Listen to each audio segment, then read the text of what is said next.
观之道为使者，大家好，我是你们的挚友小关，很高兴又和大家见面了。现如今，有一种简单易行的养生妙法已经被广泛推广，不论是在公园中晨练的中老年朋友，还是台湾政界人物宋楚瑜、商界名人王永庆，都很热衷于它。这种健身运动既能节省时间，还不要花本钱。它是杨氏太极拳不传之秘，过去都要正是偷门拜帖的弟子才能得到真传，它就是背部撞墙功。今天就让小关为你揭开这个功法的神秘面纱吧。那在节目开始之前，希望大家能点点订阅和小铃铛，您的支持是小关最大的动力，感谢大家。台湾前首富王永庆直到80岁还能跑5000米，曾留下36分30秒的记录。他养生的方法就离不开这撞墙功。80岁以后，由于身体不适合长跑，王永庆改练撞墙功，日日不息。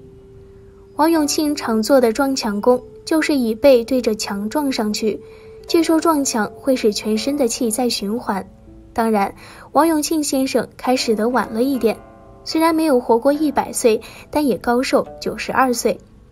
还有福建漳州的老汉连水德，年轻时也是出了名的药罐子，60岁时却上了漳州市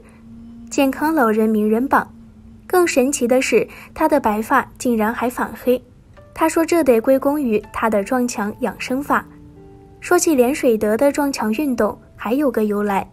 1995年，一个偶然的机会，老连从报纸上得知台湾富商王永庆撞墙健身后，顿时眼前一亮。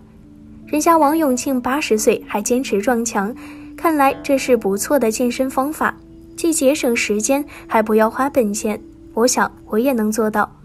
如今老连每天都要撞墙健身，15年来雷打不动。15年的撞墙生涯，让他从邻居口中的黄酸人，也就是体质虚弱的人，变成了福相貌，意思就是气色很好，很精神。撞墙养生如此受欢迎，而且已经有人亲身试验并坚持10几年现身说法。那么撞墙养生到底是什么原理呢？一、打通全身血脉，强身还防病。撞墙功可帮助疏通督脉，打通督脉及两边共4条膀胱经，一条督脉就可以治疗数不清的病症。而膀胱经上有被腧穴、心腧、肝腧、肾腧、脾腧等等，这意味所有内脏的病皆可治疗，程度不同而已。另外，撞墙震动了脊椎，令整条脊椎都处于震颤状，相当于是在正骨调整了不正的关节、筋腱、纤维等等。脊椎通大脑、脑髓，能打通所有与脑部相关的经络、神经、血管等等，对脑部相关疾病的治疗极有帮助。2、强肾排毒。我们撞墙撞的是督脉，督脉旁边有2条膀胱经，它是人体内最长、穴位最多的重要经络，也是我们全身最大的排毒系统，所以把膀胱经打开，对强肾排毒特别好。3、调脏腑，健脾胃，治颈椎。用背部撞墙不仅可以调节内脏，放松肌肉，行气通窍，安心凝神，还可以健脾和胃，化湿，协助治疗颈椎病以及颈肩综合症。4、提高免疫力，降压，治失眠。运动学专家认为，人体背部的脊柱及脊柱两侧分布着丰富的神经和许多重要穴位，与四肢、脏腑有广泛的联系。长期坚持不仅能促进局部乃至全身的血液循环，增强内分泌和消化功能，大大提高人体的免疫力，还可以降血压，治失眠。撞墙养生有这么多好处，具体做法是怎样的呢？其实做起来非常简单。方法：离墙15到20厘米站立，全身自然放松，用背部向后撞击墙壁，待身体回弹后再撞击，约1秒钟撞一下，并随着撞击的节奏自然呼吸。撞击时动作要有力，但不可过猛，要协调均匀。碰撞的顺序依次是背的上部、下部、腰、左右肩胛、左右侧背部，争取整个背部全部撞到。背部撞墙健身要循序渐进，最初撞击5分钟就好，慢慢时间延长，一次不要超过30分钟。撞击到背部发热，筋骨舒畅就可以了，不可以撞得太猛烈。当然了，撞墙不是主动用力去撞，而是全身放松，自然倒向墙壁，主动用力去撞是错误的做法。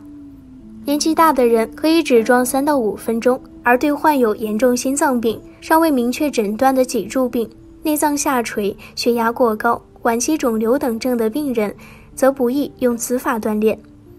撞击背部时，有少数人会有头晕、头胀、头痛等不适感觉，这是人体经络调整的正常现象，不要担心。只要酌情控制撞击的时间及力度，这些症状会渐渐的消失。撞墙供流传至今，分支众多，有云寒凉体质者可撞出健康，有约湿热体质可撞掉邪火。反正能使体内脏腑变得顺畅通气，坚持锻炼1-2年，颈椎疾病、肠胃不适、慢性咳嗽、腰酸疼痛等现象会好转甚至消失。一些人的高血压、便秘、哮喘、失眠等症状也会减轻很多，直至逐渐消失。即使患上感冒，在进行撞墙锻炼后，也会觉得症状有明显减轻。同时还分为前撞派、头撞派、后脑勺派、背撞派、吮吸派等等。除了撞墙功以外，现在还流行起了其他功法，比如爬行。爬行的锻炼方式古已有之，爬行时需4肢着地，模仿动物爬行的姿势，在草地上均可进行。直线向前、向后或转圈爬行均可，爬行的速度由慢逐渐加快，爬行的时间由短逐渐延长。一般每日锻炼1次，每次10到15分钟，早晚均可。爬行运动可矫正脊柱歪斜，防治腰肌劳损、坐骨神经痛、下肢静脉曲张、上臂肌肉萎缩、消化不良等病。但患有高血压、冠心病及脑动脉硬化的病人不宜进行爬行运动。再比如干擦背，人体背部有主阳气的督脉，对其进行刺激，可起到活血通络、养心泻火的作用。经常擦背可以刺激背部皮肤和皮下组织，促进体内血液循环，增强内分泌功能和人体免疫力，还能对神经衰弱、失眠、便秘起到较好的辅助治疗作用。日本东京大学一项研究认为，人体背部皮下集聚着许多免疫细胞，将这些健康卫士动员起来，会增强人体免疫系统的抗病能力。而进行动员的最好办法就是每天定时抓、擦等，应将室温控制在20摄氏度以上，准备一条干毛巾，毛巾尽量粗而柔软，脱去外衣，把毛巾放在后背上，一手在上，一手在下来回拉动，几分钟后换一只手，还可水平方向来回拉动，直到背部发热为止。一般持续5到10分钟，擦到皮肤发红，微热为佳。每天1次，可以在睡前进行，擦时用力要适度，以舒服为宜，不可擦破皮肤。再有织布、抱枕、晃海3疗法。织布疗法就是坐在床上，两腿伸直并拢，脚尖朝前，双臂伸直，双手掌心朝脚尖方向做推的动作，同时上身前俯，向外呼气，双手应尽量向脚尖方向推，推到不能再向前时，保持姿势3秒钟，收回手掌并吸气，连续往返30次，每天早晚各做1遍。这套健身法有按摩内脏、调理肠胃功能的作用，可以预防和治疗消化系统、心血管系统的疾病。抱枕疗法是用棉布缝制一个长约1米、直径约35厘米的布口袋，用棉絮或海绵填充好，做成一个椭圆形的长枕。睡眠时应侧卧，双臂抱枕，长枕下段可垫在大腿下面，这样可使老年人睡眠好，还可以使肩关节拉开，减轻上肢关节的沉僵现象，预防和治疗关节炎。而晃海疗法是将双腿盘坐在床上，双手掌放在膝盖上，双目微闭，舌抵上颚，以腰部为轴慢慢旋转，旋转时腰部要尽量弯曲，上身前俯，先自右向左旋转30次，再自左向右旋转30次，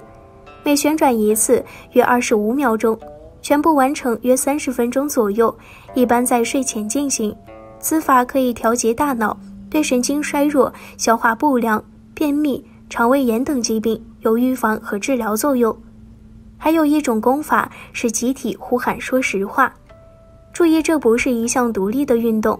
往往作为其他运动的陪衬，如组织的集体拍手活动中，会同样组织高声呼喊高血压拍掉了，高血压拍掉了，旁边的美容美发店也不甘人后。我们的宗旨是顾客的满意就是我们的诚意，两相呼应，一方为了求生，另一方也是为了求生。总的来说，老年人应该从事身体锻炼，但是锻炼的选择上以柔和缓慢为主，不要过于激烈就行，尽量要避免一些太过独特的和年龄条件不符的，甚至有明显的肌肉伤害、膝盖伤害、韧带伤害的锻炼。好了，那今天的节目就到这里，如果您也有好的功法愿意分享，可以在视频下方留言哦。那我们下期节目再见吧。